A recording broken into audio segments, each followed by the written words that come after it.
জীবনে এত দুঃখ আমায় কেন দিলি? তুই তো এমন ছিলি না রে, এমন কেন হলি?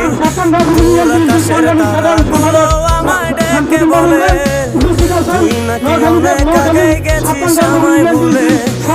জীবনে এত দুঃখ আমায় কেন দিলি? তুই তো এমন ছিলি না রে, এমন কেন হলি? তোর আকাশের তারাগুলো আমায় ডেকে বলে তুই নাকি অনেক আগে গেছিস আমায় ভুলে। আমার মনটা তোলে চুরি বুকে, আমার নিবিষের ছুরি। কোথায় গিয়ে আমি গোপন করতে নাহি পারি বন্ধু। হৃদয় পাষাণ তোর কোনো অভিমান, তোরে ছাড়া একলা জীবন কেমনে দেই পারি।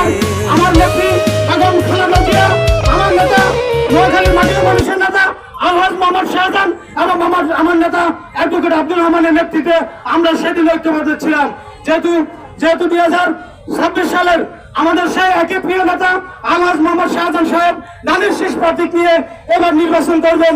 আমরা সকালে অতীতের সকল ভেদাভেদ ঐক্য সব কিছু ভুলে গিয়ে সামনে নির্বাচনে আমরা আমাদের প্রিয় নেতা আলহাজ মোহাম্মদ শাহজাহান সাহেবকে বিপুল ভোটে নির্বাচিত করার জন্য প্রত্যেকেই ঘরনা বসে থেকে ঘরে ঘরে গিয়ে প্রত্যেকের বাড়িতে গিয়ে উঠান বৈঠকের মাধ্যমে মা বোনদেরকে বুঝিয়ে এনে আমরা ধানের শীষের প্রতীককে বিজয়ী করব। এবং আমি বিএনপিকে একটি কথা বলতে চাই, আমরা বিএনপির সাথে সাথে আমার স্বেচ্ছাসেবক দল সকল প্রকারে আপনাদেরকে সার্বিক সহযোগিতা করে যাবে এই আশা ব্যক্ত রেখে আপনাদের আজকের বক্তব্য এখানে শেষ করছি। সকলকে ধন্যবাদ। আসসালামু আলাইকুম রহমতুল্লাহ।